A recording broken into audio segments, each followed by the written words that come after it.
Olá pessoal, retornando aí às nossas aulas de saúde mental. Hoje a gente vai falar um pouquinho sobre os transtornos mentais em jovens.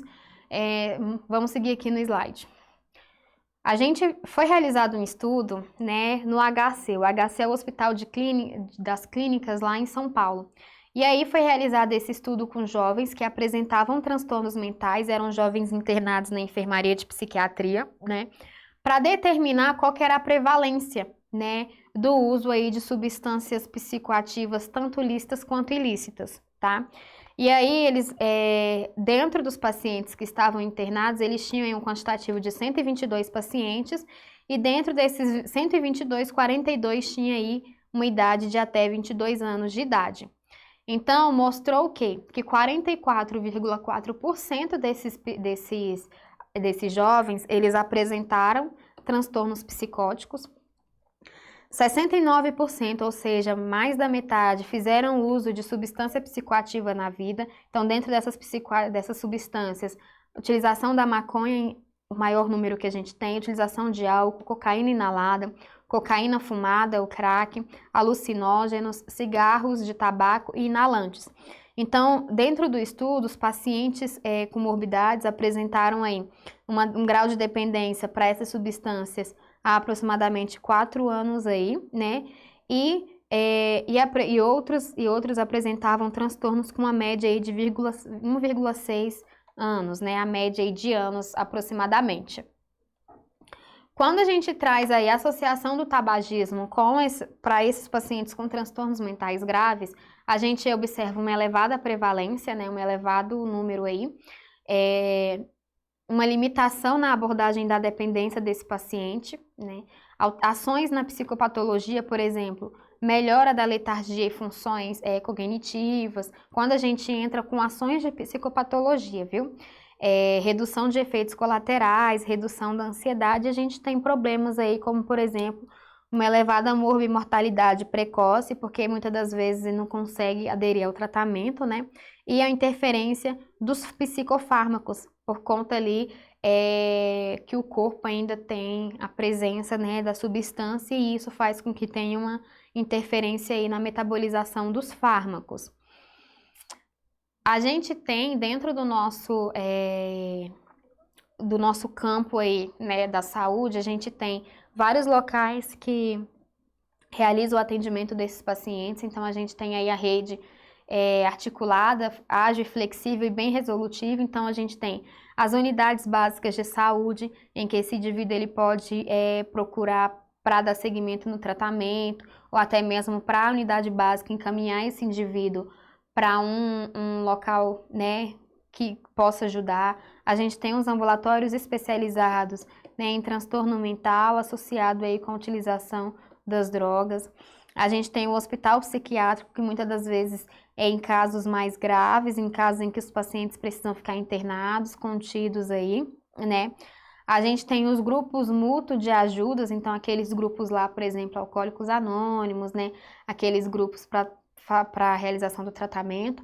A gente tem as comunidades terapêuticas, já falamos sobre elas. A internação domiciliar, em que esse paciente, ao invés de ser internado aqui no hospital psiquiátrico, ele fica em casa, só que ele fica sob a vigilância de um membro da família, e sob também em relação à medicação. Então a gente tem aqui a vigilância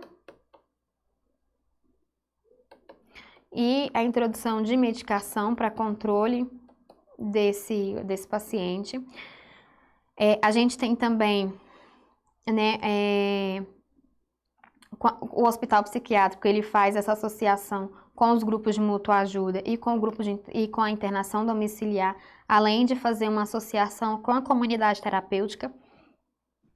A gente tem os consultórios na rua, que são consultórios abertos, né, em que qualquer pessoa pode entrar nesses consultórios para a realização de alguma consulta. São consultórios que ficam livres, sem nenhuma obrigação de deixar o paciente internado ou não, fica ali à disposição. Então, esses consultórios na rua, ele tem uma associação com as casas de acolhimento transitório, que é quando esse paciente ele precisa de um tratamento, mas aí muitas das vezes é um tratamento mais leve, e aí eles são acolhidos nessas casas de acolhimento transitório.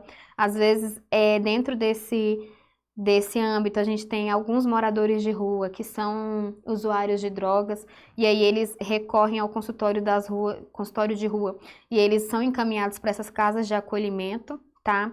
Dentro desses consultórios de rua, eles também fazem uma comunicação com CAPS AD, CAPS Álcool e Drogas, para que esse paciente ele seja submetido ao tratamento no CAPS, né? A gente tem também as enfermarias em hospital regional, em hospital geral, né? Então, o paciente apresentou algum transtorno, e por conta desse transtorno, da crise aí, né, desse surto, ele acabou se automutilando, precisando de algum tratamento no hospital. Ele não vai ser enviado ao hospital psiquiátrico, ele vai ser atendido num hospital geral, vai ter uma enfermaria para ele no hospital geral, tá? A gente tem aí os CAPs, né? Além dos CAPs ADs, a gente tem os CAPs aí para transtornos mentais, CAPs aí para tratar transtornos em adultos, em jovens e crianças.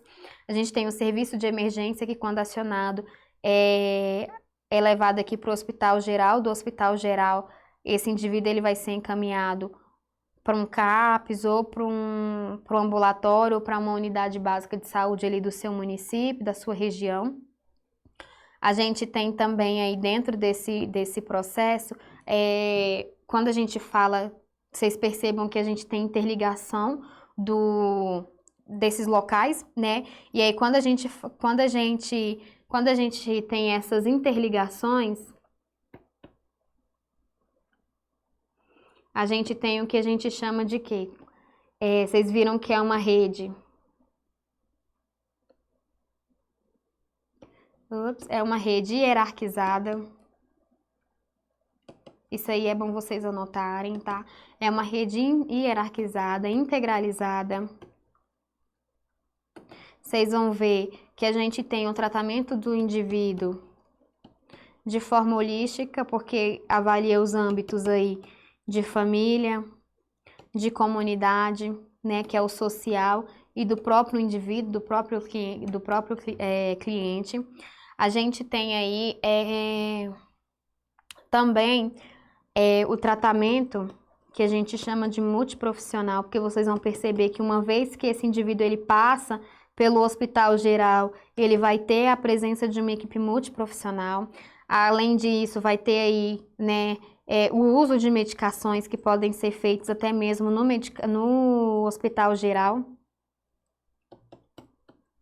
A gente tem dentro dessas interligações também os acompanhamentos a nível ambulatorial. Então, vocês vão perceber que esses princípios aqui, a gente encontra ele aonde? No SUS. E aí, resume aquilo que a gente tem falado, né? A gente tem essa rede articulada e resolutiva, né? Lembrando que a minha unidade básica, ela é a minha porta de entrada do sistema, né? Por onde esse indivíduo ele pode procurar ajuda. É claro que se o indivíduo precisar de uma ajuda além da ajuda da dependência, dos transtornos, ele pode ser atendido no hospital geral para tratar, por exemplo, uma ferida em decorrência da utilização, né, da substância, ou até mesmo uma doença crônica que ele possa apresentar. Vocês percebam que tem consultórios livres em que o paciente, sem nenhuma intervenção da família, ele possa procurar ajuda sem nenhum compromisso aí, né? Mostrando que a gente tem o hospital psiquiátrico, mas em casos mais graves, e esse hospital psiquiátrico geralmente vai promover a autonomia do indivíduo para que ele possa ter uma alta mais precoce e, consequentemente, o tratamento na internação domiciliar. Vocês vão ver que se meu paciente ele tem uma internação, ele vai para internação domiciliar, ele pode ter aí, pode fazer essa associação com o CAPS e aí fazer a continuidade do tratamento no CAPS. Tanto nessa internação domiciliar associada com o CAPS, ele também pode aí participar de grupos de ajuda. Então, percebam que é uma rede articulada e resolutiva. No entanto, ela é uma rede que ela tem uma gama de informações e o paciente aí de saúde mental, ele tem vários locais aí que ele pode procurar ajuda e vários locais em que ele pode dar continuidade no tratamento. Então, vocês percebam que dentro da saúde mental a gente associa, né, o que é visto dentro ali das diretrizes do SUS, né, dentro da Constituição, o que o SUS rege. Então, vocês percebam que a minha UBS, o meu hospital geral, ele também vai fazer atendimento desses pacientes com transtornos mentais, principalmente associados com algum tipo de dependência, né, de algum uso ali de alguma substância. E vocês perceberam nesse último slide o quê? Que a nossa rede ela é hierarquizada, ela é bem articulada. Então, se o meu indivíduo ele não precisa ter um tratamento só com psicofármacos, mas ele pode ter associação lá com o tratamento do psicofármaco e o acompanhamento a nível ambulatorial ou até mesmo no CAPS ou nos grupos lá de ajuda. Então, percebam que a gente tem um arsenal de locais em que esse paciente ele pode procurar, em que ele pode, né, ser tratado, e a gente tem ali uma rede articulada em que ela se comunica. Então, às vezes o paciente não procurou, mas, por exemplo, o hospital se comunica com a UBS ali da região onde aquele paciente mora para que seja feita a captação daquele, né, paciente de segmento no tratamento. Então, vocês percebam que não fica nada solto, é uma rede mesmo hierarquizada, uma rede articulada para que a gente possa ter aí a dar continuidade ao tratamento, principalmente a esse tipo de paciente que fazem utilização de medicações que são medicações mais fortes, que mexem mais ali com o sistema nervoso, tá? Finaliza a aula por aqui, a gente se encontra na próxima aula. Quaisquer dúvidas, a gente tá aí para tirar as dúvidas nos nossos canais aí de comunicação. Até mais!